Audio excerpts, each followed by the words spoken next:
भगवान में असाधारण प्रेम होने का क्या उपाय है?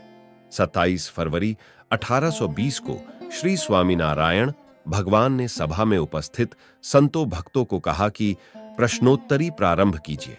तब मुक्तानंद स्वामी ने प्रश्न किया, हे महाराज, भगवान में असाधारण प्रेम होने का क्या उपाय है?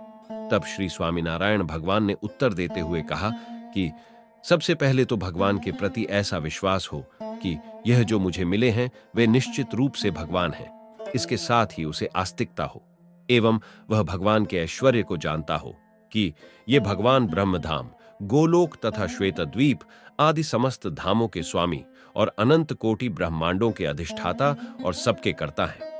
और पुरुष, काल, कर्म, माया, 3 गुणों, 24 तत्वों तथा ब्रह्मादिक देवों में से किसी को भी इस ब्रह्मांड का कर्ता नहीं मानता हो, परंतु एकमात्र भगवान पुरुषोत्तम को ही इन सभी के कर्ता और सबका अंतर्यामी समझता हो।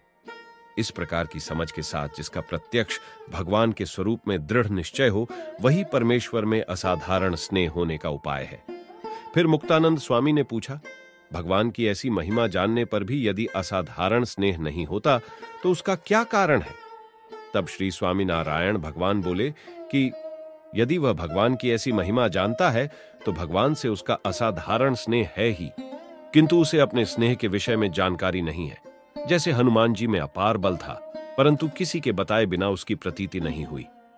जैसे प्रलंबासुर बलदेव जी को उठाकर ले जाने लगा, तब बलदेव जी में अपार बल था, किंतु वे स्वयं जानते नहीं थे।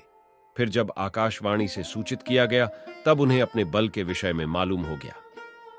उसी प्रकार उस भक्त को भगवान से असाधारण प्रीति तो है, परंतु किसी भक्त के द्वारा अवगत कराए बिना उसे मालूम नहीं होता।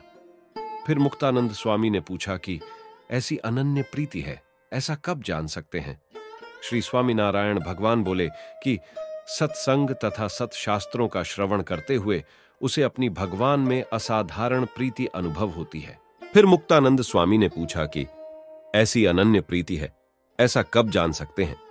श्री स्वामीनारायण भगवान बोले कि सत्संग तथा सत्शास्त्रों का श्रवण करते हुए उसे अपनी भगवान में असाधारण प्रीति अनुभव होती है।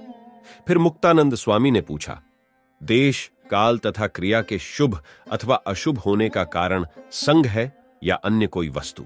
श्री स्वामीनारायण भगवान ने उत्तर में कहा कि इस पृथ्वी को देश कहते हैं और वह देश सभी स्थानों पर एक समान रहता है और काल भी एक समान है, परंतु अतिशय महान समर्थ पुरुष जिस देश में रहते हों, उनके प्रताप से अशुभ देश, अशुभ काल, अशुभ क्रिया आदि शुभ हो जाते हैं, तथा घोर पापी पुरुष जिस देश में रहते हों, उनके योग्य से अच्छा देश, अच्छी क्रिया और अच्छा काल होते हुए भी सभी अशुभ हो जाते हैं। इसीलिए शुभ एवं अशुभ देश, काल और क्रिया के हेतु तो पुरुष हैं। यदि वह पुरुष अतिशय समर्थ हो तो समस्त पृथ्वी में देश, काल और क्रिया को अपने स्वभाव के अनुसार प्रवृत्त करता है, और यदि उससे निम्न पुरुष हो तो वह एक देश में उसे प्रवृत्त करता है, और उससे भी निम्न व्यक्ति एक गांव में उसे प्रवृत्त करता है, तथा उससे भी निम्नतर पुरुष एक मोहल्ले में तथा अपने घर में ही उसे प्रवर्तित करता है। इस तरह शुभ अशुभ देश, काल तथा क्रिया की प्रवृत्ति के कारण तो शुभ और अशुभ 2 प्रकार के पुरुष हैं। जय श्री स्वामीनारायण।